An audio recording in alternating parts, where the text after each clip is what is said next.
Today, we're going to be looking at bad sets with good minifigures. What's up LEGO fans, it's LEGO Man Cam, and I recently made a similar video where I looked at good sets, but with bad minifigures, and so many of you guys asked for me to make the inverse of the video, so that's what I'm going to be doing today. I've chosen a number of sets that I think aren't great, and these can be for a variety of different reasons. It may be that the set's build was poor, the scene or the ship it's recreating wasn't very important, or maybe the price of the set made it not great. And then what makes a good minifigure selection is one that has some unique and highly detailed figures and ones that stand out amongst the rest. So to get us started, let's look at Boba Fett's Throne Room from 2022, a set based on the Book of Boba Fett Disney Plus series, and a set that retailed for $100 and included 7 minifigures and 732 pieces. This set isn't absolutely terrible, but there are a few reasons why it's not loved by fans universally. Firstly, the set is well overpriced at $100. Sure, it has 7 minifigures, but $100 is way too high for what's included in the set. Obviously, $80 would have been a great price, but even $90 would have felt a lot better, since it just doesn't feel like it makes that $100 worth of LEGO value and cross that threshold. Anyway, the other reason this set is disliked is essentially purely based on the previous Jabba's Palace set being executed so well, and this one feeling like it just pales in comparison. The old one just had the guard tower and then the main throne room, without that small side room. However, it felt much grander and bigger scale, as of course it had to accommodate a Jabba the Hutt big fig. The minifigures in this set though are really nice. Getting the worst two out of the way, there's a regular Boba Fett and Fennec Shand, who unfortunately doesn't include her helmet, which is a bit disappointing. However, the others are all pretty great. You get a weak way guard, a figure we hadn't gotten in quite a while, plus an updated Gamorrean guard who looks really awesome. I just wish we would have gotten a second one in the set though, since in the Book of Boba Fett TV series, there were 2 Gamorrean guards that were always defending Boba Fett. There's a Thelan dancer who looks cool with a massive pink hairpiece, and then there's 2 minifigures that utilize totally new molds. First being Bib Fortuna, who has a larger headpiece to represent all that extra weight he acquired after taking over from Jabba. But the best minifigure of all from this set is the Quarren. A number of Quarren have appeared all over Star Wars, most notably in the Clone Wars but also the Mandalorian Season 2, but getting this new head mold is exactly what fans wanted, and it looks pretty much perfect. I just hope we get it in some more colours soon. The next set we'll take a look at is ObiWan Kenobi vs Darth Vader, a playset from 2022 as well. It seems like 2022 had some dodgy sets. Anyway, this set is from the Kenobi TV series that I know everyone just loved. It came with 408 pieces and 4 minifigures for $50. The build here is what makes this set bad to me. It's just a big piece of ground with some slopes scattered around it. The fire and ground splitting feature is cool I guess, but it just again doesn't feel like $50 worth of value at all. I just don't think this set looks anywhere near as good as some of the other expensive playset lightsaber duels we're used to. Think about the Battle of Peridia or Snoke's Throne Room. This one just looks grey, plain and dusty, and essentially like anyone could have made it with some spare pieces laying around. As with all the sets in this video though, this one does have a pretty good minifigure selection with one great one in particular. First, looking at the worst is Tala Dureth, a pretty pointless character from the show, and here she does kind of look like any regular Imperial officer. However, she does have a different coloured skin tone, which is always nice to get. There's then another Darth Vader, and yes, we have seemingly seen Darth Vader in so many sets over the last few years, but this one is actually exclusive with a new face print to best represent Hayden Christensen's face when his helmet gets slashed in the finale. The figure is still really nice, it's just that we see it quite a lot. You then get this kind of homeless looking Obi-Wan, or PTSD Obi-Wan you could say. He has a nice print for the torso down through to the legs, and I really quite like that mullet hairpiece. But the best figure of this set is undoubtedly the Ned B. Loader droid. Now, he didn't have too much to do in the actual show, however LEGO went absolutely all out with this guy for seemingly no reason, but I'm not complaining, he looks awesome. They made an entirely new sandwich body piece mold, which sits over the top of the torso and works really well to capture a lot of detail and intricate molding of the shape of the head. The Chima yellow-orange colour also stands him out amongst a lot of LEGO Star Wars droids we've gotten. Overall, this is a really lame set,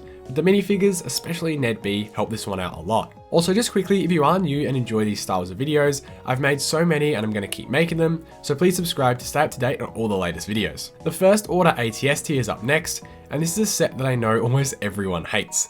I've spoken about it so many times on the channel before, but this set is almost exactly what everyone thinks about when you talk about a bad LEGO Star Wars set. The set is essentially an ATST without a head, and when it costs the same amount as one with a head, you know something is wrong. The elevator build, which adds to the part count, is pretty pointless, just inflating that part count. And anyway, the minifigures in this set though are actually pretty cool. Firstly, BB-8 always looks good. I love the 2 new molds they made for him, and it does really represent the droid well. There's then Finn in a First Order disguise, which looks pretty much exactly like he does in the film. I'm just never too sure whether I like the gunmetal grey colour for the outfit. It does look good though. There's then Rose in disguise, who takes it a step further from Finn by actually including a newly molded hair hat combo, which makes the figure look so much more accurate, and you just wish they would have molded Finn's hair into his hat too. But the best figure from this one is Captain Phasma, who's actually a different figure to the one from 2015. By changing the shape of the mouth on the helmet, it's much more of a pointed design compared to the flat and rounded look of the 2015 ones. Nonetheless, the Captain Phasma figure is just one of my favourites from across all of LEGO Star Wars. She just looks so great, but I do wish she could be chromed out.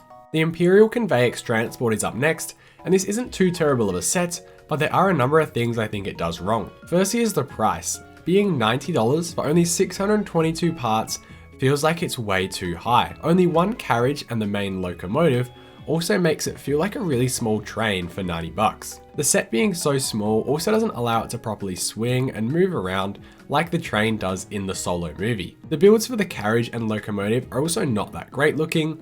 There is a bit of gapping in that front locomotive build, which doesn't look too good. However, the minifigures in this set are all really awesome looking. All 5 of them are actually exclusive, but beginning with the least exciting, we have Han and Chewie in their snow outfits. Han looks really nice with a darker brown jacket, and I especially love that nougat color for the hands. He also has some printed goggles on his face print. I've never been a big fan of the younger Chewbacca mold that they came up with, and I always preferred the original and still do, but it does look good having the goggles printed on. There was then an Imperial gunner who kind of awkwardly sits atop the turret on the train, but the minifigure looks so great. The gunmetal grey colour works perfectly and really makes the figure stand out, but most importantly is that small black cloth piece around the neck, which really adds to the figure in making him feel that extra bit special. But then the best figures, in my opinion, from this set, you actually get 2 of, and those are the Range Troopers. These figures use a brand new helmet mold with a kind of rose gold reflective print for the visor. They feature an all white torso and leg design with some more detail printed on too, but again, similar to the Imperial Gunner, they feature a white cloth element to go around their necks, which really adds to the warm and wintry feel that these figures have, as if they are actually out in the snow. I'll quickly skim over the next few sets, but I wanted to include essentially all the LEGO Star Wars mechs. Now, mechs have been something that LEGO's been creating in Ninjago almost since the beginning, but I've just recently started in the Marvel theme, and then last year brought them over to Star Wars. These mechs feature a giant mechanical robot armor suit for some of the iconic Star Wars characters to pilot. There was first Darth Vader mech, a Boba Fett and a Stormtrooper one, but then a few months ago they released Luke Skywalker's X-Wing pilot mech, which is by far the best out of all of these. All these sets feature a really nice minifigure, with Darth Vader featuring some arm printing and a cape, Boba Fett featuring some great printing too. There's then also a Stormtrooper figure who has that newer helmet, which I still think looks quite good despite being too big. And then you have the X-Wing pilot Luke, which is a decent figure, but it can easily be paired with that keychain variant from this year to make a really amazing looking figure with dual molded legs, the exact same one that comes in the UCS X-Wing. Anyway, these figures are all pretty great, but the builds are very kid focused. They aren't anything canonical to the Star Wars universe. Even though they do look cool, there's just not a lot of use for them for collectors. And that's why I've considered them bad sets, but with good minifigures. Now we have the Duel on Mustafar, a 2020 set that retailed for $20 and included 208 pieces and 2 minifigures, and depicted the iconic final duel from Revenge of the Sith, where Anakin and Obi-Wan fight over the planet Mustafar. Now I know this video is called Bad Sets with Good Minifigures, but this set isn't necessarily that bad. I think it just obviously could have been so much more. If it were a bigger playset with a lot more detail, or something like a diorama where they could pack in so many more features. Since it is so small, the larger pieces just stick out too much to me, and the color blocking just looks really off. With so much red and then so much black for that falling pillar, it just looks super basic to me. The minifigures though are honestly really perfect. The Obi-Wan looks great in his robes with some burn marks implemented in, which really make the character unique to this exact scene and location. The Anakin figure though is the standout here, Still exclusive to this set, the figure features the same dirt and lightsaber markings as Obi-Wan does, but the face print here shows his evil Sith eyes, which just look perfect, and this figure is actually quite valuable nowadays. Obviously, if this set were to be bigger, I would have loved if it had included someone like Wat Tambor, but nonetheless, these two Jedi figures look phenomenal. The last set we'll look at today is the Spider Tank from The Mandalorian Season 3, and this set released in 2023, retailed for $50 and included 526 parts. The set isn't too terrible in my opinion, but a lot of people find it to be yet another big, dark grey blob of a LEGO Star Wars set. Similar to Kylo Ren's Command Shuttle from 2015, LEGO created this set based on preliminary concept art and therefore didn't manage to include the small pilot creature that pilots the spider, nor did they include anywhere for him to go in the head of the spider. This isn't LEGO's fault, as Lucasfilm and Disney probably only changed that scene really late into production for The Mandalorian Season 3, but it still doesn't stop this set from being inaccurate. Anyway, the minifigures in this set, while few, absolutely slap. You get another Grogu, who I don't think anyone is complaining about, plus another Mandalorian figure, but thankfully this one is new and an improved version, with that awesome looking face underneath, and some much crisper and better defined lines to make the helmet shaping look really great. But the best figure, and one of my favourite LEGO Star Wars minifigures of all time, is the Bo-Katan. The print work is so high leveled, and the light azure blue colour scheme works so well to capture that look of the character from the show. Her face print and extra hairpiece are also bonus inclusions, but overall this figure just sits in a league of its own. Anyway, that's it for this video. If you have any more ideas, let me know in the comments below, and if you enjoyed, please make sure to leave a like and subscribe, and I'll see you in the next one.